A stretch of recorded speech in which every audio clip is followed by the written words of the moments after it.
আমরা ভালো একটা ঈদ যাত্রা মানুষকে উপহার দিতে পারবো ইনশাল্লাহ, এবং সবাই তার প্রিয়জনের সাথে নিরাপদে এবং স্বস্তিদায়ক একটা ঈদ পালন করতে পারবেন বলে আশা করি। আমরা ফেরিঘাটগুলো দেখেছি, সদরঘাটের সার্বিক ব্যবস্থাপনাটা দেখেছি, আপনারাও দেখেছেন। সার্বিকভাবে খুবই ভালো এখন পর্যন্ত। আমরা সবাই মিলে যদি কাজ করি, আল্লাহ রাব্বুল আলামিনের রহমতে আমরা ভালো একটা ঈদ যাত্রা মানুষকে উপহার দিতে পারবো ইনশাল্লাহ, এবং সবাই তার প্রিয়জনের সাথে নিরাপদে এবং স্বস্তিদায়ক একটা ঈদ পালন করতে পারবেন বলে আশা করি। সরকার নির্ধারিত যে ভাড়াটা এখানে দেওয়া হয়েছে, আমাদের কিছু কয়েকটা লঞ্চে এরকম হচ্ছে যে সরকার নির্ধারিত ভাড়া উল্লেখ করা হয়, সেক্ষেত্রে যাত্রীরা কীভাবে বুঝবেন যে সরকার নির্ধারিত? আমরা সরকার নির্ধারিত যে ভাড়াগুলো আছে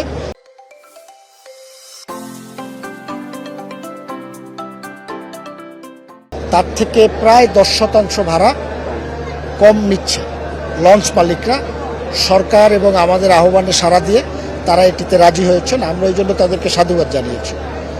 অনেক ক্ষেত্রে একটু 19-20 হয়, কারণ আপনার রাউন্ড ফিগার থাকতে হয়, ভাঙতি টাকা ভাড়া হিসাবে কালেক্ট করতে গেলে খুব সমস্যা হয়। তো প্রায় 10% ভাড়া আমাদের কাছে তালিকা আছে, এবং প্রত্যেকটি লঞ্চে আগেরবার লেখা ছিল, এবার আমরা ডিজিটাল ডিসপ্লেতে সেটি প্রদর্শন করতে বলেছি। সবাই ডিজিটাল ডিসপ্লে লাগিয়েছেন। দু একটা লঞ্চে ভাড়াটা মানে যেই নির্ধারিত ভাড়ার কম ভাড়া যেটি তারা নিবে সেটি লাগায়নি। আমরা প্রত্যেকটি লঞ্চকে জরিমানা করেছি, এবং আগামীকাল থেকে এই যে কাজটি তারা করেছে কিন্তু হয়তো সঠিকভাবে করতে পারেনি, জরিমানা করেছে, এবং আগামীকালকে থেকে তারা এটা ঠিক করবে। কালকে আমরা আবার আছি, আপনারাও আছেন, আপনারাও দেখবেন। সঠিক পরিস্থিতি নিয়ে আপনি সন্তুষ্ট কিনা?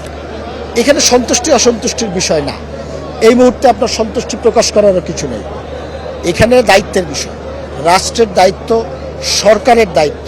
আমরা যারা দায়িত্বপ্রাপ্ত আছি, আমরা সরকারের পক্ষ থেকে আমাদের মন্ত্রণালয়ের কর্মকর্তাবৃন্দ যারা আছেন, সবার দায়িত্বের জায়গাটি হলো প্রত্যেকটি মানুষ যারা নৌপথে বাড়ি যেতে চায় তাদেরকে নিজ গন্তব্যে পৌঁছে দেওয়া, এবং আবার ফিরিয়ে এনে যার যার কর্মস্থলে যোগ দেওয়ার সুযোগ তৈরি করে দেওয়া।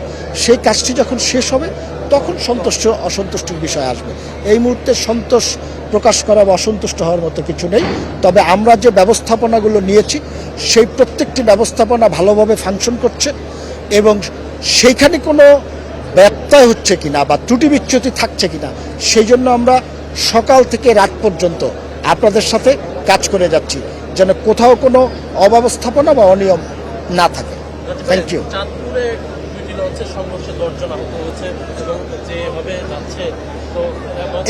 এইখানে আমার মনে হয় যে আপনার একটু তথ্যে একটু মনে হয় ঘাটতি আছে।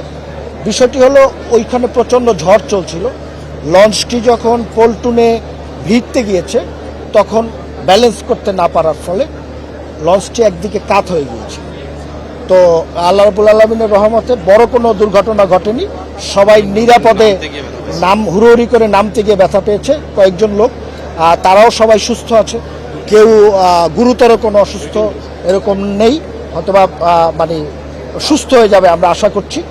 আর যে পল্টনের যে ক্ষতি হয়েছে সেটির জন্য আমাদের বিআইডব্লিউটি এর ডাইরেক্টর এবং আমাদের ইঞ্জিনিয়ার মেম্বার তারা ইতোমধ্যে ঢাকা থেকে ওখানে গিয়েছেন এবং ওই পল্টনটা ঠিক করেছেন। স্বাভাবিকভাবে এখন সব কিছু চলছে।